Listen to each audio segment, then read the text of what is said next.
بسم اللہ الرحمن الرحیم۔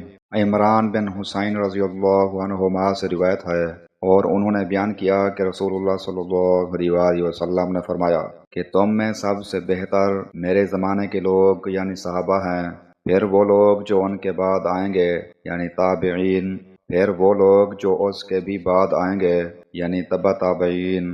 عمران نے بیان کیا کہ میں نہیں جانتا ان حضرت صلی اللہ علیہ وسلم نے 2 زمانوں کا اپنے بعد ذکر فرمایا یا 3 کا۔ پھر آپ نے فرمایا کہ تمہارے بعد ایسے لوگ پیدا ہوں گے جو چور ہوں گے، جن میں دیانت کا نام نہ ہوگا۔ ان سے گواہی دینے کے لیے نہیں کہا جائے گا، لیکن وہ گواہیاں دیتے پھریں گے۔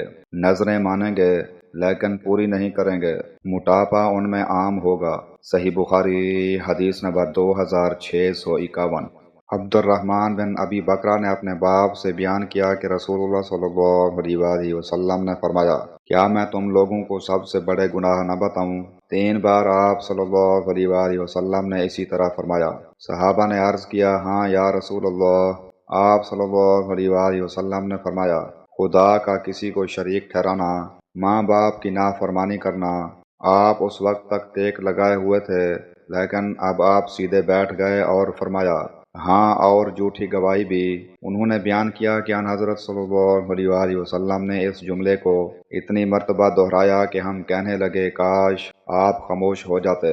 صحیح بخاری حدیث نمبر 2654۔ عائشہ رضی اللہ عنہا نے بیان کیا کہ نبی کریم صلی اللہ علیہ وسلم نے ایک شخص کو مسجد میں قرآن پڑھتے سنا تو فرمایا کہ ان پر اللہ تعالیٰ رحم فرمائے، مجھے انہوں نے اس وقت فلاں اور فلاں آیتیں یاد دلا دیں جنہیں میں فلاں فلاں صورتوں میں سے بھول گیا تھا۔ عباد بن عبداللہ رضی اللہ عنہما نے اپنی روایت میں عائشہ رضی اللہ عنہا سے یہ زیادتی کی ہے کہ نبی کریم صلی اللہ علیہ وسلم نے میرے گھر میں تہجد کی نماز پڑھی۔ اس وقت آپ صلی اللہ علیہ وسلم نے عباد رضی اللہ عنہ کی آواز سنی کہ وہ مسجد میں نماز پڑھ رہے ہیں۔ آپ نے پوچھا، عائشہ کیا یہ عباد کی آواز ہے؟ میں نے کہا جی ہاں۔ آپ نے فرمایا، اے اللہ عباد پر رحم فرما۔ صحیح بخاری حدیث نمبر 2655۔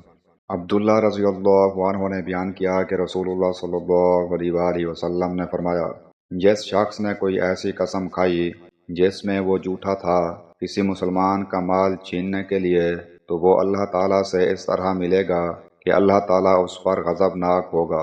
صحیح بخاری حدیث نمبر 2666۔